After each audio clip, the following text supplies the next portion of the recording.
Hi everybody, I'm Bill Whittle and this is Voices of Independence, where we get a chance to talk to some people about sort of independent views in Hollywood. And folks, my life takes some unusual turns, honestly. If you'd asked me where I thought I'd be 5 years ago, I thought I'd be working as an editor on Sunday Morning Shootout like I used to. And now I find myself sitting out here at a lovely house in Ventura County talking to a guy who I've actually gotten to know and who I grew up watching on TV just like all the rest of you did. Kevin Sorbo was the star of Hercules, The Legendary Journeys, maybe the most syndicated show in the history of the world.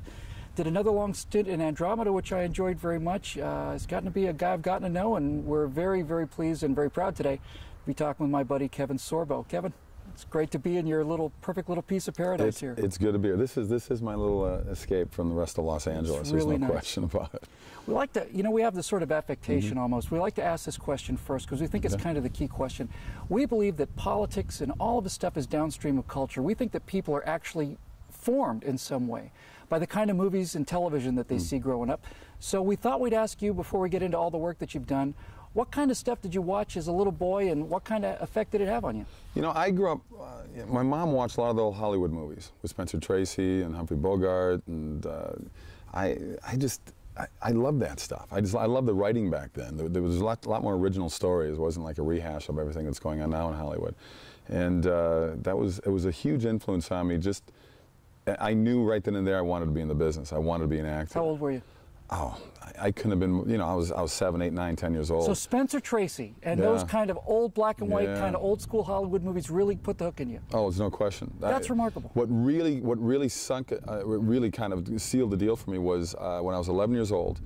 Our school took a field trip into the Guthrie Theater. People know that know Broadway, know theater, know that the Minneapolis where I grew up, the Guthrie Theater is a big-time theater, and it was the Merchant of Venice. It was Shakespeare, and I sat in the audience and I was completely mesmerized by it. And I remember coming home and telling my parents that I'm going to be an actor.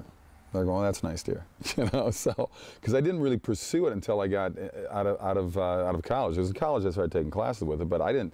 I grew up where we all played sports. We're all like making fun of the drama department. Yeah. Have to beat yourself up. Oh, I know. Yeah. And I'd walk by, a bunch of pussies, and I'd look in the room and go, I wish I was in there. Yeah.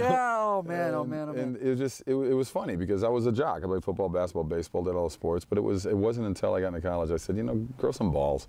Grow some balls, get off the court and be an actor. Be an actor. Paint your face. Yeah. I have Wear to say, makeup that every is day. the most unusual story I believe I've ever heard. Yeah. So many of our viewers, I think, look back on the old days of Hollywood, Jimmy Stewart Hollywood and John Wayne Hollywood. Cary Grant. All those guys. Huge influence on me. And there was something so positive about the movies that Hollywood made. Yeah. Happy ending, Hollywood ending's kind of a cliche, but people came out feeling good about their country, feeling good about their soldiers. Not that way anymore. No, it's amazing. We send out such a negative message to the rest of the world, and the rest of the world listens to it. That's the most incredible thing, because we do have so much power here. But you get filmmakers like Sean Penn, who lives in a very dark and dismal world, and he puts out movies that are just negative, unhappy endings. Yeah, life isn't always happy.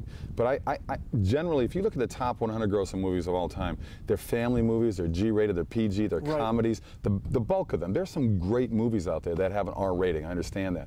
But for the most part, people want to escape. That's why they want to go to movies. They want to have fun. They want to go, you know what? And make themselves feel better about themselves. Come out feeling better and have than a they positive did when message. they went in. There's no question. That's absolutely right. Yeah, I really kind of miss that. How do you think, what kind of an effect do you think that has on society, though? Because you could almost make the case that Hollywood now is almost like a gut-shut animal, that all of the credibility and the love and the affection that the American people had for Hollywood was based on all those 70 or 80 years of movies with John Wayne and Sands of Iwo Jima and It's a Wonderful Life, and people come out feeling great. And now, for 30, 40 years now, we've been told, no, soldiers are psychopaths and murderers and businessmen are these greedy capitalists. You can't do that without having some effect on the culture. Well, there's no question. I mean, I don't know, as just a mere little actor, producer, directing occasionally, what I can do to change that, except to put my little stamp in the movies, for the most part, movies that I pick and choose. I mean, I've got a lot of movies coming out this year that do have a positive message. I just finished shooting one with John Ratzenberger and Chrissy Swanson, and Dallas Jenkins directed it, called What If. Wonderful. It's a great little movie. It's a great little movie. It's a reverse It's a Wonderful Life, but the same type of feel to it. And There was a movie out a couple years ago called Fireproof that they shot for $600,000 and made $35 million. Legendary. It's almost a legendary tale of what the country is hungry for. What the country is hungry for is no question. There's a market out there. I mean, Blindside, same kind of thing. That was interesting because I think that movie really opened the eyes of the studios to. I mean, they're still going to make their crap movies, but but they still. I think more studios now have faith-based divisions in them, and I don't mean to like shove that down. Everything's about you better be a Christian, but it's just movies that have a positive moral message. Right. And that's one thing my series Hercules had. I think that's why it had such a huge success. I mean, 175 countries. We passed Baywatch as the most watched show in the world. I got to brag about that. And it was amazing to be part of that series for 7 years. I see. I don't even have to do the segues anymore. I was just about to get to Hercules. You're doing for me. Here's what interests me the most about Hercules. In the mid to early 90s, they would recruit an American to go down under down in because New Zealand, that's where the men were. You could have a masculine image. You went to America. You got a man's man to come down and do Hercules, the greatest hero who ever lived. Now, America has to go to Australia and New Zealand to get men to play men. We have to get Russell Crowe and we have to get Hugh Jackman, and they're great actors. Yeah. But it seems like all of the He-Men in the movie now, the guy Christian Bale, and Sam Worthington. We have to go to Australia, or England, or Ireland to get, and these guys have to work on their American accents so they can play American men. It's very strange. What's happening to the whole idea of heroes and manhood? It seems like it's under attack today. Yeah, it's weird in this country with the whole feminist movement, with the equality for everybody. We're not the same. Men and women are different, but we have not only dumbed down our children through our public education system. We have not only made men less masculine in this country because of this whole tenderness thing. Everybody's got different sides of them, but Hollywood does, like I said, they're very powerful. They have a way of beating you down. 2 + 2 = 7, and pretty soon we start believing that. It's absolutely crazy. As an actor, and a number of my other actor friends, we go crazy with this whole, you have to be Canadian, English, Australian, or New Zealand or something to get a part in an American show, to be an American man. And it's weird. It's almost like Hollywood doesn't even trust what they've done to America. And they want that, exactly, and they want them to speak in an American accent. That's right. That's exactly kicker. right. It's almost like Hollywood realizes, my God, we feminized the country so much, we can't even cast male American actors anymore. Well, you have young kids. They're gorgeous kids. Just saw your beautiful wife, Sam, here. How do you fight? How do you instill that in your kids? Because the culture is swimming in an entirely different direction. Do you find it's harder to put those values into your kids today than it might have been for your parents to put them into you? Well, I teach the opposite of what they're learning out there. Trying to spend an hour undoing what they learned at school. Yeah, it's sad. I mean, we've gotten to the point in this country. My 8-year-old, when we first put him in baseball, he was 5, and football. They all got trophies. I said, why is he getting a trophy? They were like 3 and 8 this year. He says, well, we don't want people to be left out. And I said, what do you mean?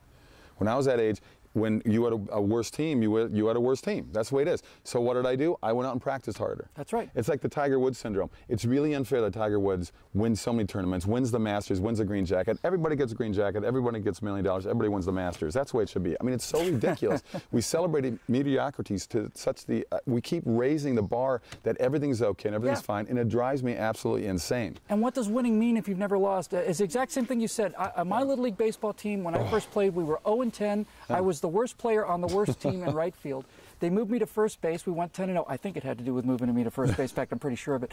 But the fact is, just winning your first game, period, after losing every game of the season, gave you a sense of, wow, okay, so that's what winning is like. It's not just everybody's special, everybody gets a trophy. The greatest golfers in the world, get back to Tiger, Phil Mickelson, Vijay Singh, all these guys said Tiger made them better.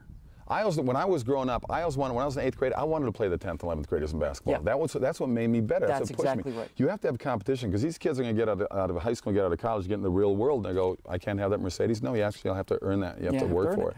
I got to pay rent. Yeah. And it's a weird, I don't know what to do. Except preach, and hopefully somebody listens. I'm going to put you in charge of when I'm president, I'm going to put you in charge of the Department of Education just until we abolish it, which I hope will be a week later. We need to get rid of it. But by all means, the NEA's got to go. That union has to go, because Absolutely. they've made education worse, and people are just blind to it, and they're lazy to it, and they're apathetic to it. It's unbelievable that we have a union like this that just lets. It's like the dumbing down of America, like the government on purpose wants to dumb down our children.